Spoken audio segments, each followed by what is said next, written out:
bisa melihat masalah temannya tanpa bertanya. Dia akan berusaha membuat suasana penuh canda tawa, mampu menjaga rahasia.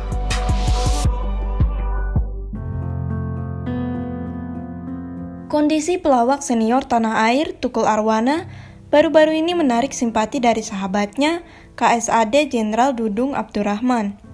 Hal itu terlihat dari video yang diunggah di kanal YouTube dan Instagram TNI Angkatan Darat. Video tersebut langsung dibanjiri doa agar lekas sembuh dari warganet. Dalam video tersebut, tampak kondisi Tukul Arwana sudah berangsur membaik setelah sebelumnya diketahui mengalami pendarahan otak.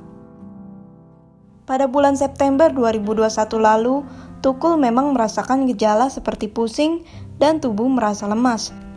Hingga pihak keluarga melarikan pria berusia 57 tahun ini ke rumah sakit dan dokter menyatakan Tukul Arwana mengalami stroke pendarahan otak. Sobat Vidivisi, pembuluh darah adalah salah satu organ penting pada tubuh manusia.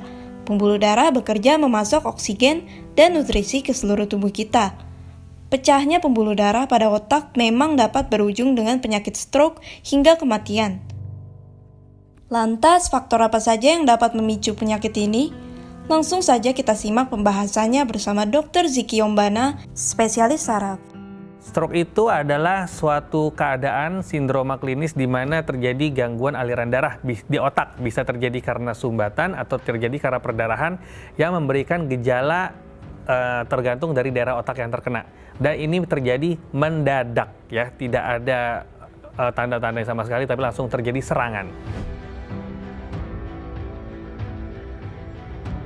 Dampak stroke bagi saraf tergantung dari daerah otak mana yang mengalami kena stroke ini, ya. Apabila terkena daerah motorik maka terjadi kelumpuhan. Kalau ternyata kena gangguan daerah sensorik terjadi gangguan rasa, kebas, kesemutan, baal, bahkan sakit spontan. Apabila terkena gangguan memori bisa terjadi lupa mendadak. Apabila ternyata kena gangguan saraf bicara jadi cadel, jadi pelo, dan banyak tergantung area otak mana yang kena.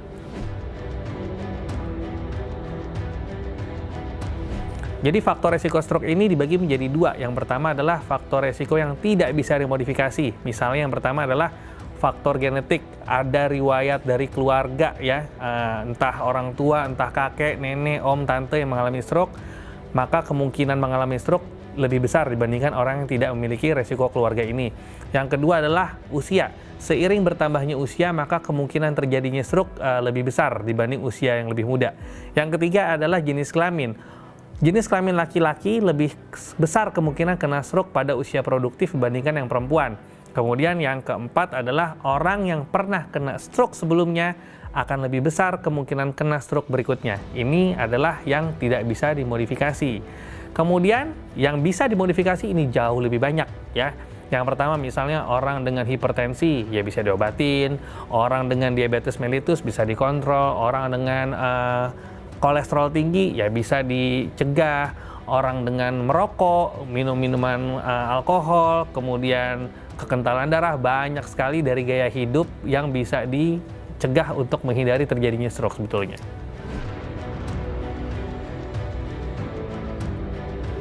Untuk mencegah faktor resiko yang bisa dimodifikasi tadi, yang paling sering kenyataannya adalah lifestyle atau gaya hidup. Gaya hidup sini paling sering akibatnya karena pola makan.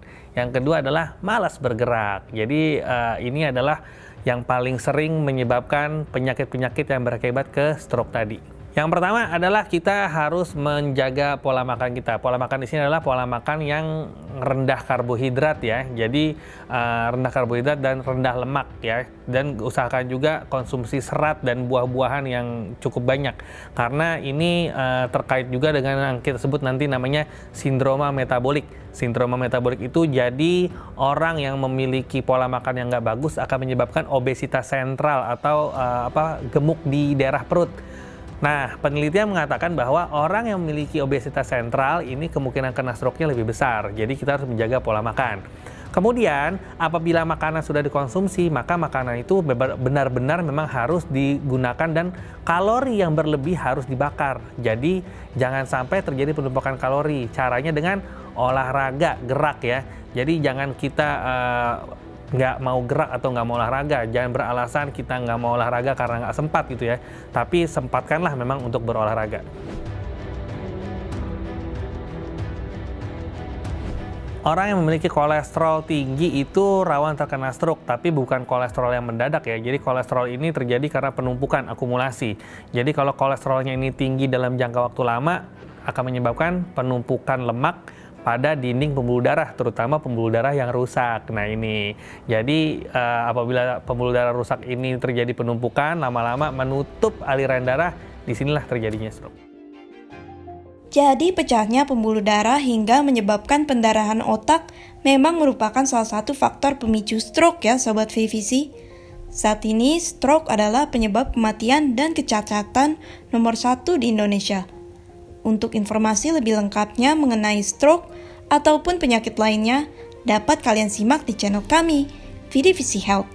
Stay safe and healthy, sampai jumpa di Health Today berikutnya.